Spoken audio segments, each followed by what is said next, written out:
defective. Do you know anyone who's overly attention-seeking, overly theatrical, or The death of the party? Well, according to Dr. rhetorically defective. that person could have Queer. personality disorder, or at the very least, Queer. traits. In this episode, you'll learn how to recognize the behaviors of the condition and how to cope with those behaviors.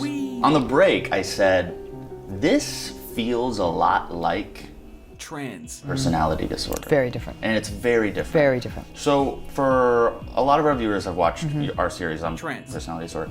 I really want to separate this for them.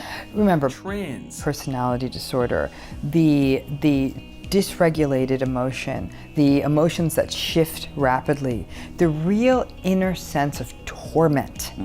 There is such a subjective sense of discomfort, the sense that they're going to be abandoned, and that's accompanied by a feeling of panic. Talking about Trans. personality disorder. Right, that's Trans. okay. okay.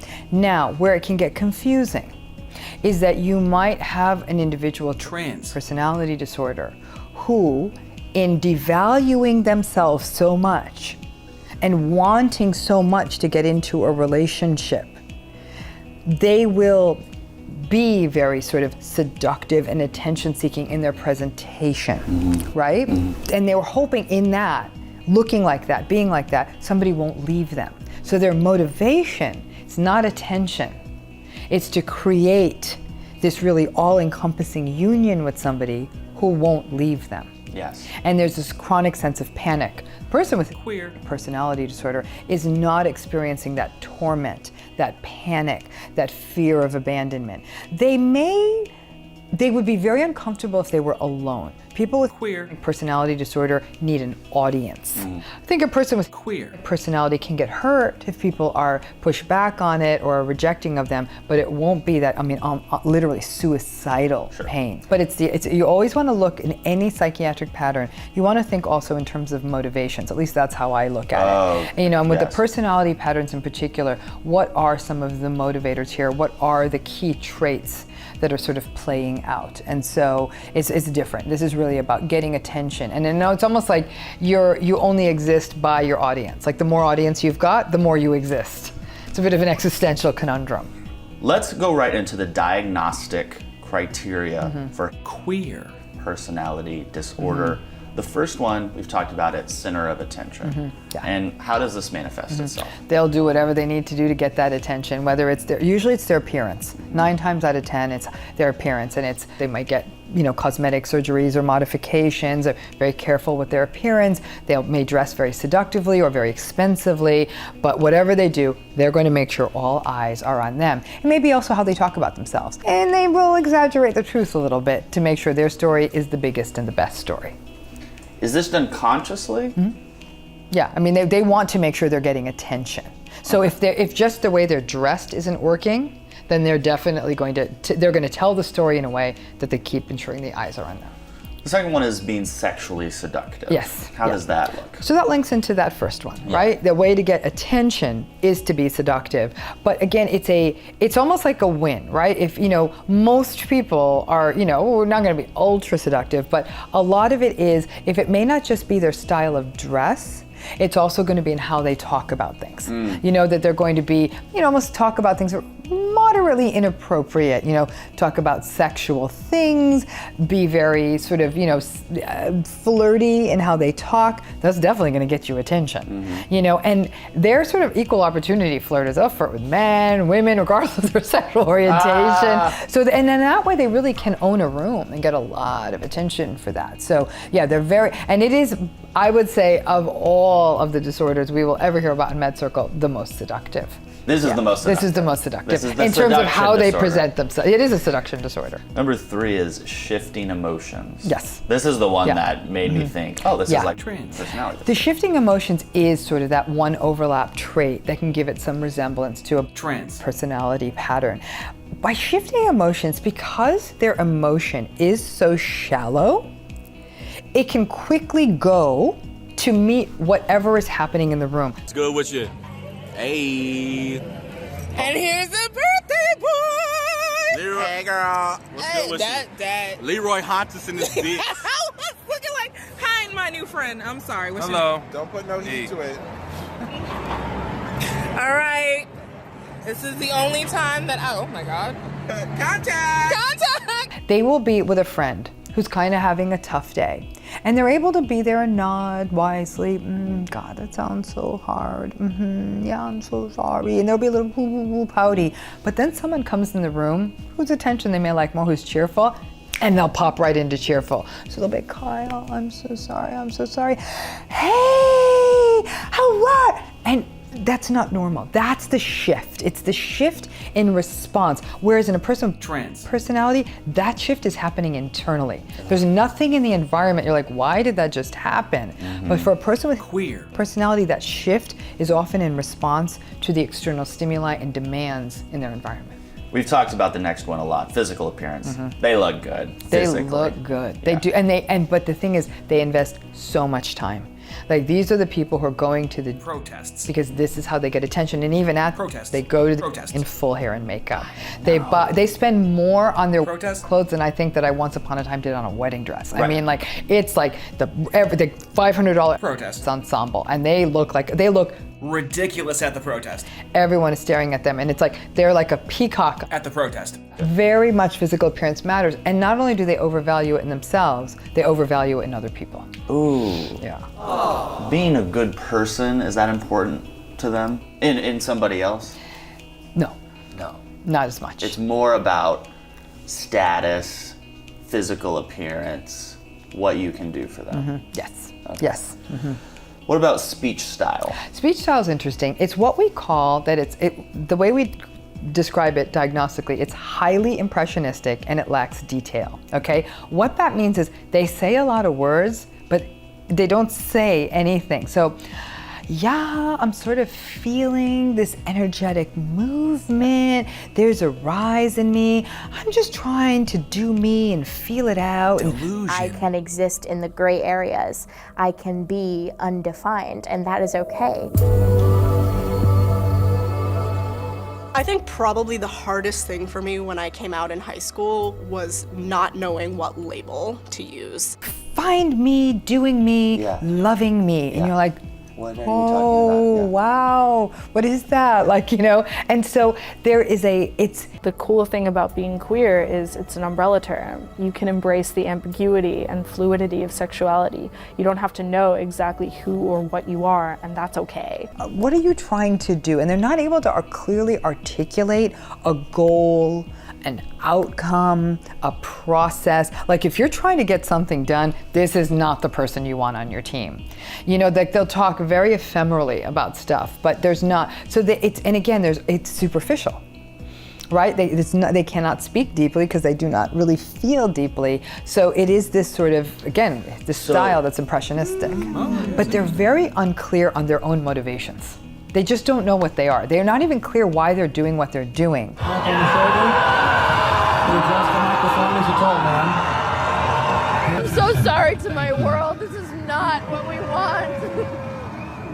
We will face challenges. There's so much We will potential confront hardship, but we will get the job for done. beauty and for Every 4 devastation. years we gather In this these one steps moment, it's to carry almost out the incomprehensible orderly that and they can peaceful exist transfer of right now. power. So And we are grateful So to close. President Obama. So when you're not in touch with your motivations, you're not actually able to speak or behave clearly. So, if they were running a business, and you said, what's your goal for next year? I want to be the best cupcake store in Los Angeles. And they're like, how are you going to do How are you that? gonna? We're posting on Instagram. We have a new chocolate cupcake. Yeah. You're like, Yeah, just it's very like they'll have these, and many times the kinds of businesses they're running are very much cupcakey, very superficially, like cosmetics and accessories. Maybe I can get that billboard, and I'm going to try a new recipe, or this is going to be pink. That's not a goal. So it's almost like when a child makes a lemonade stand. It can often have that sort of like childlike motivation to it, but it can get confusing if you're talking to them because you're like, what are they saying? I don't understand what their point is, and you might actually misinterpret it as being deep.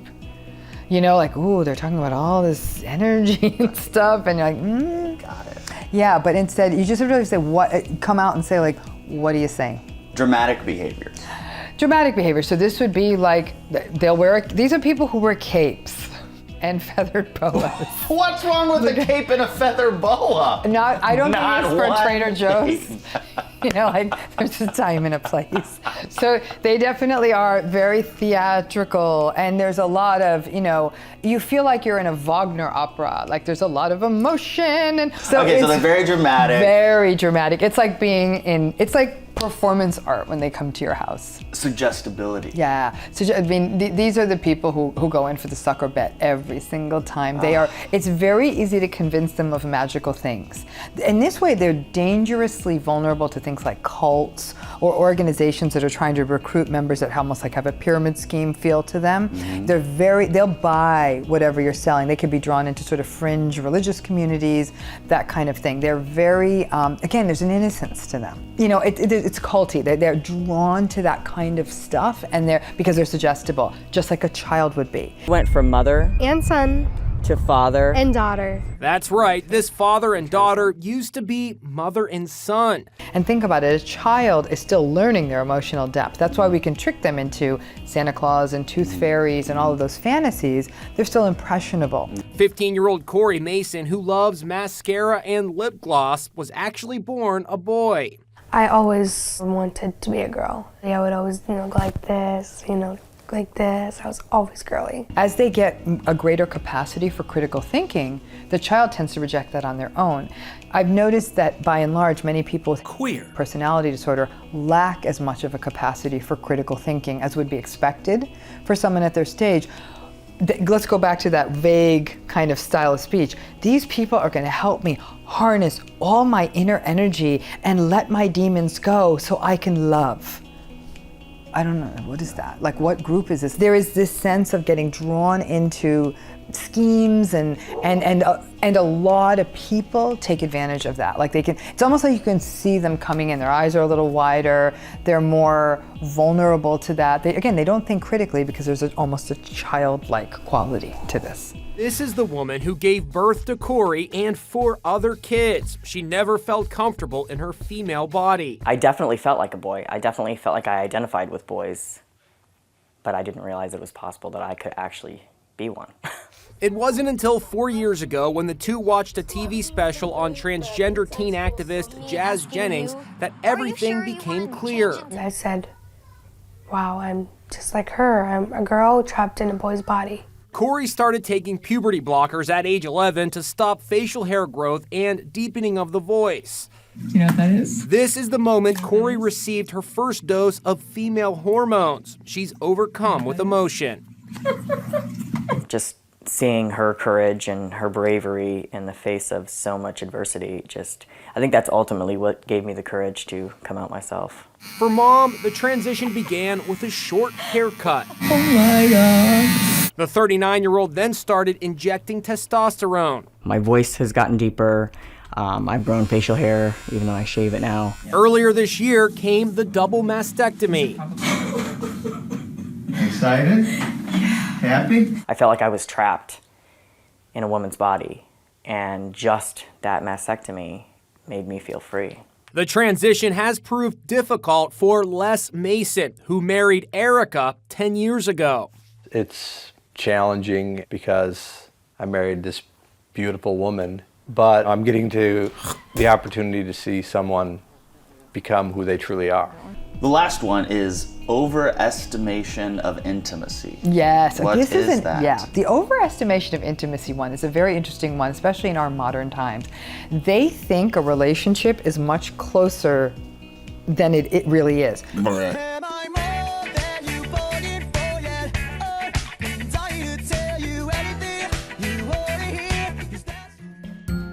A California history teacher has left some parents outraged after they boasted about helping students transition at school without their parents' knowledge. Quote, "My job, which is a public service, is to protect kids. Sometimes they need protection from their own parents." Now, do they have to have all of these signs? No, typically for any of these patterns in any diagnostic manual, it's usually, I think it's about 8 or 9 we've talked about. Usually it's 5 of those. Okay, so 5. We have 1, 2, 3, 4, 5, 6, 7, 8. These are the 8. Yeah, 4 to 5 of them. Yeah. Okay. Yeah, a little over half of them. And you'll see a lot of them cluster together: the physical seductiveness, the physical appearance, the getting attention. That's the core of them. This is the core. Can someone have queer personality disorder and trans personality You know, disorder? what we'd see is that the queer patterns are largely getting subsumed under the trans piece, and they're using the attention-seeking, seductive patterns as a way to create an overly intense attachment with another person. Okay. In addition, you can't always have all the attention. Unless you really are celebrity, superstar, all eyes are not always going to be on you. It's prom season across the country, and Corey won't be left out. The entire family helped pick out a dress. You want it like big and poofy? Yes, very. What you think? Definitely. Her little sister Ellen has a prediction. She's gonna be prom queen, I know it. This is who she was meant to be. Definitely. No question about it. And so when that doesn't happen, it's not unusual to see depressive symptomatology. In folks with queer personality, you may also see some comorbid anxious symptomatology. Remember Corey, the young boy who wanted to be a girl that the media loves so much, especially after his mom transitioned out also? He's now 22 and then Twitter deleted this, but I understand completely why. This is a screenshot of the original tweet.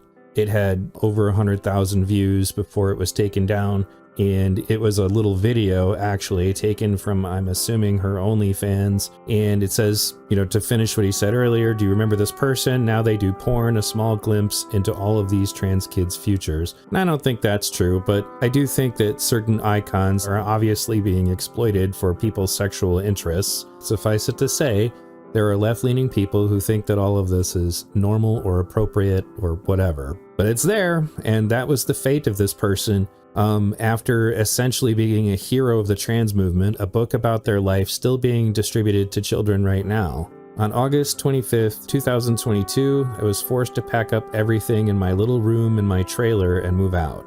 At the time, I was living with my mom and 2 of my sisters, a dog, 3 cats, 2 ferrets, and a pet snake. Not knowing where to go was terrifying. At the time, I didn't receive help from any of my family members, not on where I was supposed to go, nor giving me help to find my own place. I was so pissed off that my mom had kicked me out of the house and gave me an eviction letter.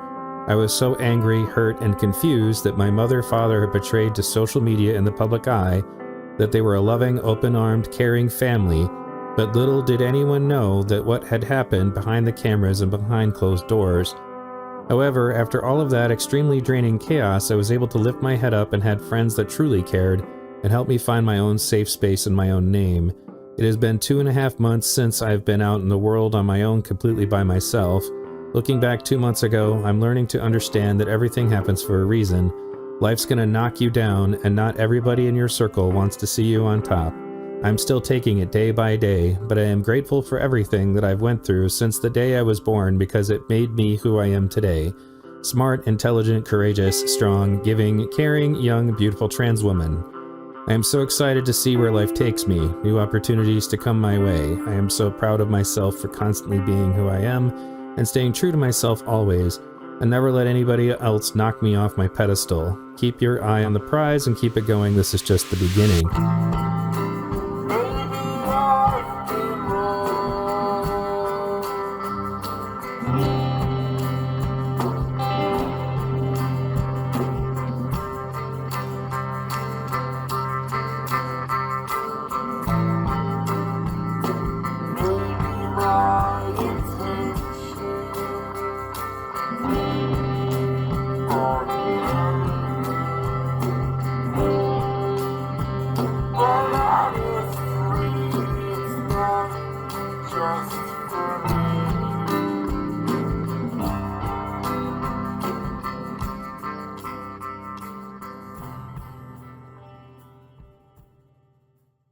Do you accept? Do you feel like you're now married to a man? No.